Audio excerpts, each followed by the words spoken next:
I hope you're having a great Sunday. Okay, now I'm going to continue with our old videos, okay, that we are reviewing and resharing. Like I explained yesterday, the reason for doing so is because there's a situation, okay, that is forcing me to do that. Okay, so just pardon me. So this particular video here is another ZANU PF press conference that they held, where they were talking about China, America, Triple C, a lot of things. So I'm just going to share with you part of it. This time around, I'm not going to share everything. Okay, maybe I'm just going to share about 10 minutes of the video, right? So let me start to play and then let's listen, okay? But like I said, like I apologized yesterday, I am sharing these videos and commenting on these videos, okay, because of what I explained yesterday, okay? So you have to pardon me on that, okay? Thank you very much, the Fourth Estate. We always value your gracing our press conferences. We are the ruling party, we are the party with a history, and we are also the party with a future. And our affairs here have got an impact on the greatest number of the population of Zimbabwe. This is an election year. We are very much focused as a party on the preparations to the elections. And our leader is going full scale to make sure that the message of the party is communicated everywhere to everyone, and as much as possible galvanize the Zimbabwean population to go to the fort. There are a number of initiatives which the president has been pushing through. The first one is for a peaceful election, non-violent election. It's a message which he is ceaselessly preaching whenever he gets a chance, whether it be on press conferences, whether it be on rallies, even when it be on diplomatic encounters. Just yesterday he was with the representative of the EU, and he was loud and clear in his call for a peaceful, non-violent, democratic election. This is the message of our president. It is also the message of our party. We are also very grateful for ZEC and the resources which it has got to make sure that they do mop up the newly registered Zimbabweans. You all know that there was a moratorium on some of the legal niceties which have been a hindrance to include Zimbabweans on the national registration list. The president offered a moratorium on payment for the acquisition of birth certificates and the other processes which may lead to the person being registered as a citizen of Zimbabwe, but also to get the national identity registration. This process has gone on very well, and there's been a huge increase, marginal increase, in the number of citizens of Zimbabwe who have taken advantage of this moratorium. A loud and clear message from the president that he wants Zimbabweans not only to enjoy democracy, but also to be seen to be practicing democracy. Because democracy ultimately starts with an X on a vote. And that's what the president has been pushing for. And the former commercial workers of Zimbabwe, those with a Malawi, Mozambique, and also a Zambian background from the colonial era, they have now this boon in terms of national inclusivity, stemming from our decision in 1980 that we will not treat fellow Africans who were already part of the Zimbabwean community as aliens. We don't have the phenomena of xenophobia, because all of them were made into Zimbabweans. And now we are making sure that they do vote, they participate in the national economy. As you heard yesterday at the ceremony where the ministers were being recommended and given awards, what cannot be measured cannot be quantified. We need to make sure that there is measurement. Every goal must have a measurement stick. And statistics are the starting point of all measurement, particularly the statistics of the population. So this is the element of our president in terms of the promotion of democracy and to be seen to be practicing that democracy. He went further. The president was in Bulawayo.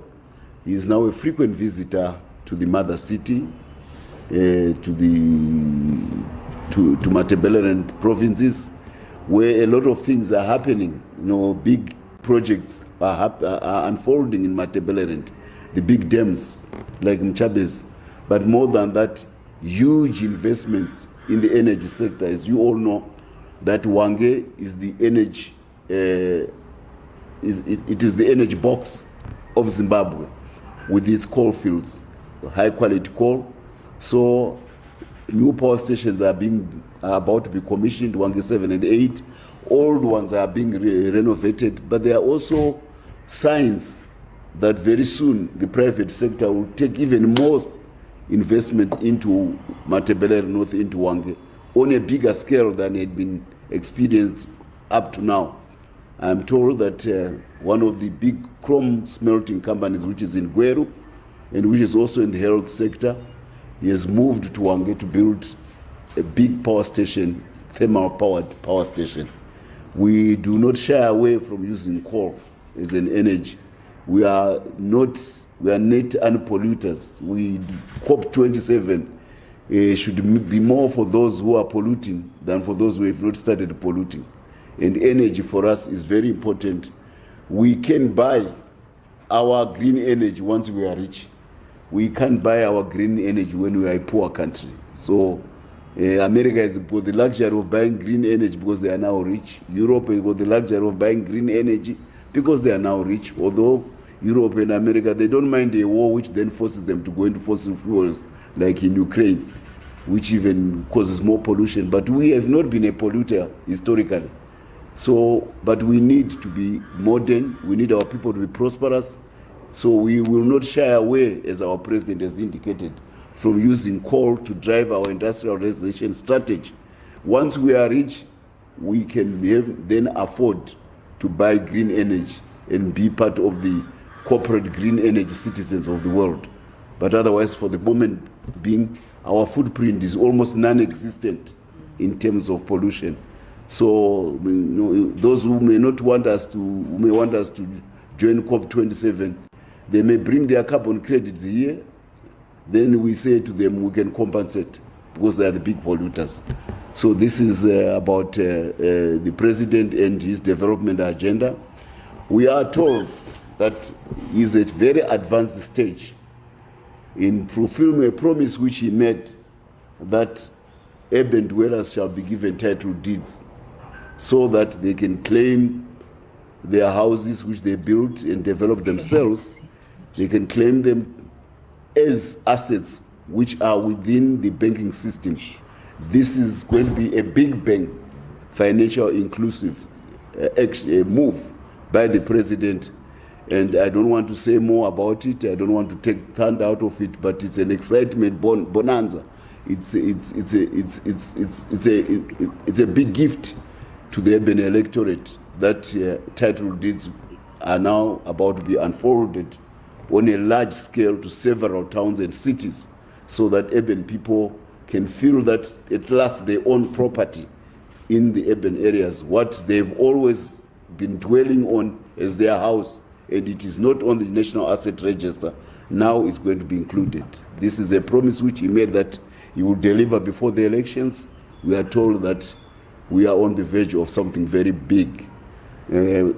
It's not only big from our party point of view, but it is also it's a paradigm shift in the asset register of Zimbabwe. It will shrink the asset to debt ratio of the country. Right now, our debt looks very big because we've got a lot of assets which are not on the book. Now, these assets are going to be put on the book, and they can be taken to the financial system, to the banks, and they can be securitized, and people can make renovations. They can use the money to buy new houses. They can use the money to invest in their rural plots, where they own land as former communal land owners. They can build solar power stations with boreholes and drip lines in rural areas using the security of their homes, which has been unaccounted for, which has been idle. So this is a very good thing, and something big is about to happen. We are also on party issues. I'm just coming from our National Elections Directorate. They should be through. Our political commissar will be coming with a probably press conference to you. We are almost finalizing the vetting and approval of the voters for the upcoming primary elections. The enthusiasm which we have seen on the ground clearly point to a direction that these are the very important elections. The people, the membership of ZANU PF is taking them so ardently and so enthusiastically and so energetically, because they are keen to feel to be the best possible candidates to emerge out of the selection so that they can challenge the other party. So everybody is keen to wear his gloves for the battlefield. I mean, for the showdown with the CCC. This is the electoral showdown with these electoral gloves. I'm not talking about the other gloves which our president is averse to. So a lot of party enthusiasm, a lot of activity which has been going on.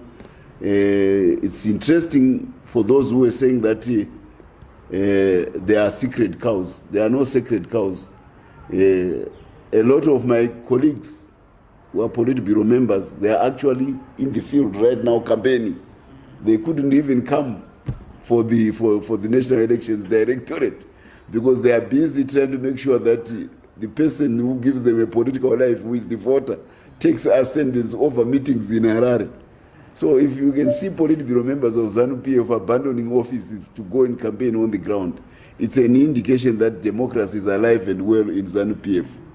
And generally, and this is a word from the president, we favor inclusiveness rather than exclusionary vetting. There must be a very compelling reason for you not to be included. We are biased towards inclusiveness because we believe that if we include everybody and the voting is done, and it's done that people who have been participating see how they are losing, it will make it easy for the party to come together as a united team in the aftermath of the primary elections. We don't want acrimony and recriminations after the primary elections. So the only way to do it, widen the candidate selection list and deepen the democracy. You will also be happy that our recent cell drive, the registers are complete. They've been sent back to the various party districts, which will also coincide with the polling booth locations of ZEC. So the voting register is a mimic of the national register by ZEC. We are not doing something out of our head. So we are using our primary elections as a yardstick of the support which the party will have in the elections. Yeah, all these processes point to a party which is transparent, which is open. You saw our central commitment, you see, endorsing our president. You saw our Politburo. We had a long Politburo last week, the last time I saw you. All these processes are being done in a transparent manner, in the full glare of the public, not only of Zimbabwe, of the world.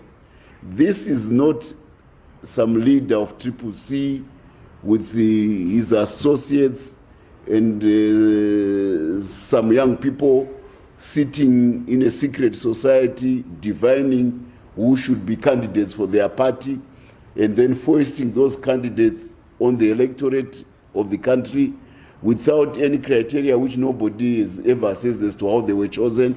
Then you expect the people to vote for you. No, we don't work like that in ZANU PF.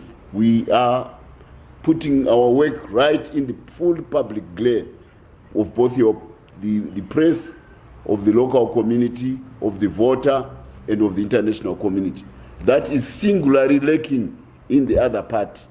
So it means maybe they are not there on the ground because we are not seeing them on the ground. So if you can't be seen on the ground and you claim you can only be seen at night, people don't vote at night, they vote during the day. So, you know, if the result comes out and the Triple C has got tears on their eyes, don't be surprised. You can see the process which we are doing to make sure that our victory is vindicated and it won't be open to any question.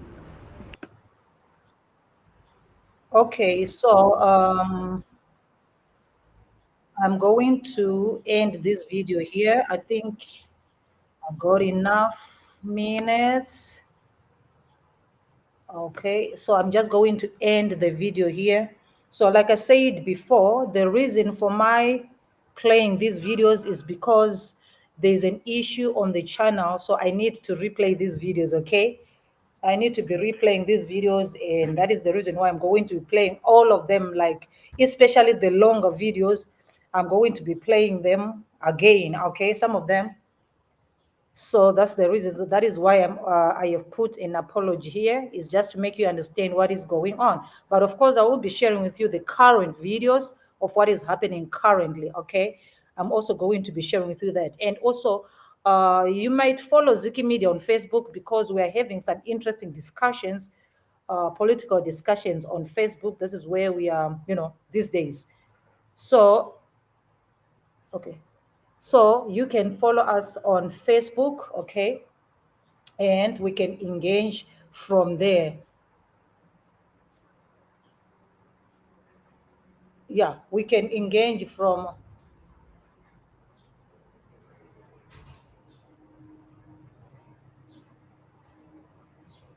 Okay, so we can engage from Facebook, those of you who are interested in more political discussions, until such a time that we are able to come out live on Facebook, all right? So thank you so much, and I need to love you, and I need to leave you. Let's see. Sorry. I'm trying to figure out something here.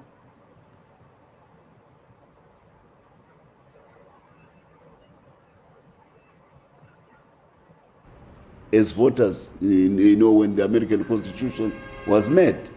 But they've come back a long way towards improving their democracy. We are young. We are only 40-something years old. They're a little bit older, 300-something years. So we don't try to hit our chest about the perfection of our democratic credentials. But what we can proudly say, and which our president has always been happy to espouse, is that we value our democratic credentials, and we will strive in our own Zimbabwean way, in our own national way, to make sure that we meet the criteria. That's why there is a readiness to open observers. The EU ambassador was saying that observers will be coming, and they will be coming from all and sundry to come and see our elections. We have nothing to hide. We want to show that as a party which fought a revolution and deliberately decided to avoid bullet to office in favor of ballot to office in 1980, we think that our communion with the voters is more important as anything. We never take it for granted as ZANU PF that we have a right to rule. That's why we assiduously spend our time with the population to make sure that we get their vote. We earn their vote come elections. So these are the processes which we are doing. I'm saying this because there's another aspect in our diplomatic relations which has arisen with America. Just yesterday, the new ambassador to Zimbabwe, a lady, was having a congressional briefings for the approval of a job.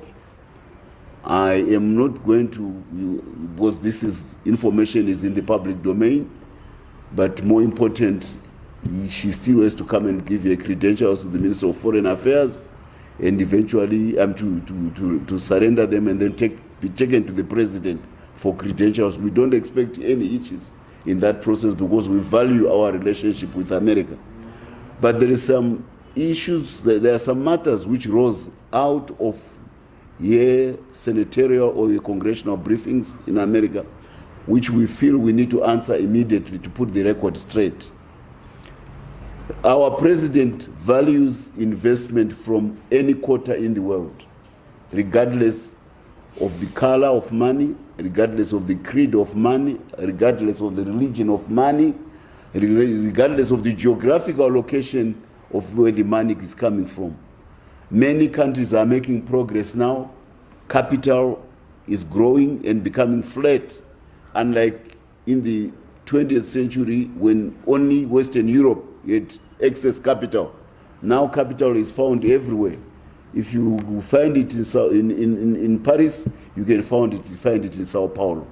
If you can find it in Frankfurt, you can find it in Shanghai. If you can find it in London, you can find it in Mumbai. If you can find it in New York, you can also find it in Singapore. All these countries. If you can find it in Toronto, you can also find it in Istanbul. If you can find it, you can find it in Texas. You probably will find capital in Riyadh. There are huge sovereign wealth funds from the oil-producing countries. So for us, capital has no color. There was an attempt to redline capital from another country, a big country, the second largest economy in the world, in the American congressional briefings. There were imputations as if investors from China get favors from the Zimbabwe government in order to invest, in which case we are seen to be tilting the investment table in favor of China as the second largest economy in the world and a historical friend. I want to put it on record that is as far from truth as can be. We treat investment equally from whichever quarter it comes from. Most of the Chinese investments which have happened in the last 12 to 18 months have been driven by private sector Chinese companies. And guess where they were buying the assets on which they were investing them? They were not buying them from the Zimbabwe government. Most of these assets are owned by Zimbabweans, and because of historical advantage, mostly white Zimbabweans, they had claims on minerals which they've held for a long time because they were the first ones to enjoy title courtesy of the conquest from the 1890s. So they were holding on to this title, and some of them, they took their title to the Australian Stock Exchange, where they actually trade those assets on the Australian Stock Exchange. And the Chinese who are investing in Zimbabwe, they are buying these assets not from the Zimbabwe Stock Exchange, not from the Victoria Falls Stock Exchange, but from the Australian Stock Exchange. This exchange is available to American investors. They are also fellow Anglo-Saxons like them. If they had wanted to be in the lithium sector ahead of the Chinese, they could have gone to the Australian Stock Exchange and bid for those assets. But they didn't bid. So, no, this is a free market economy. And there is a free market in the mineral assets of Zimbabwe. And some of these assets are actually on publicly traded stock exchanges of the world, including ASX, including Toronto. These are the major mining stock exchanges. American investors are free to go and bid for those assets when they are on offer at any particular time. If they don't go and invest, then another set of investors from other countries come in and they pay their money. America should not have anybody to blame except themselves. And in this instance, we want to highlight that because America has always been shouting against Zimbabwe, because Americans have been imposed Zidera, because Americans have been preoccupied with trying to change the political system in Zimbabwe, they have been shortchanging their businessmen about the prospects which Zimbabwe can offer.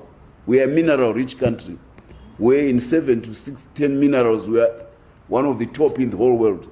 That should have been open to American businessmen if their government had a positive attitude to Zimbabwe. But unfortunately, because they are ham-fisted diplomats on Zimbabwe, they then tied the hands of their investors from participating in this bonanza of lithium, which Zimbabwe is. So if the blame is to be laid anyway, it can't be laid on the enthusiasm of Chinese investors who see opportunity when they open their eyes. It must be blamed on the American government for having discouraged a positive view about Zimbabwe concerning its politics, concerning its economic prospects, concerning the capabilities of the Zimbabwe people. So, in short, American government lifted a big business stone. They thought they would drop it on the Zimbabwean government, on Zimbabwe, but they dropped it on their businessmen's feet. And they are now having to play catch up. But that as it may, our country is rich. The minerals are still there. They can still come and they can outbid. And we know them, they are very good at their business, American business people. They can set up factory here. They can set up smelters. They can build power stations here. And they can prosper with the Zimbabwe people. So we do welcome this sea change on the part of America. But please, they should not raise issues about other investors who saw the light earlier than them to come to Zimbabwe. There was a time when America was very active in Zimbabwe. I'm a business historian. Do you know why the Kariba Dam was built?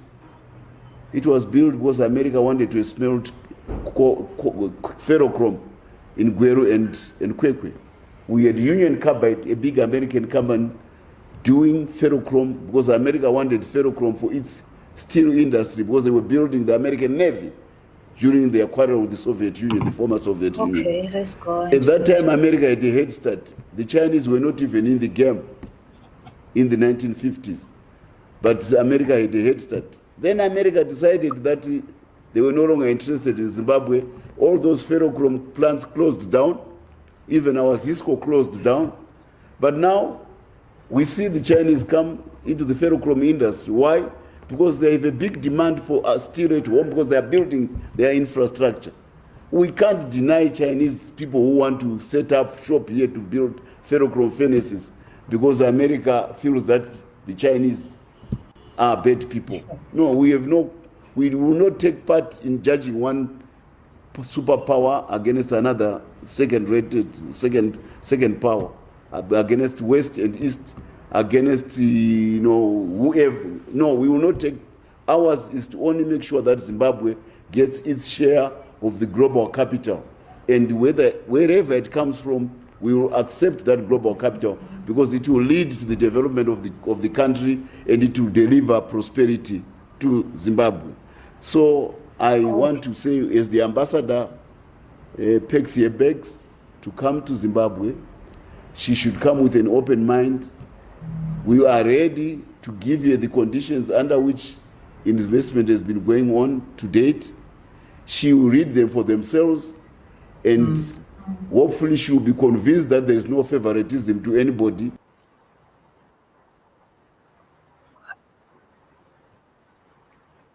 Okay. That's it. Enough. Okay, so you guys have a wonderful Sunday. See you later on Facebook. Bye-bye. Thank you so much.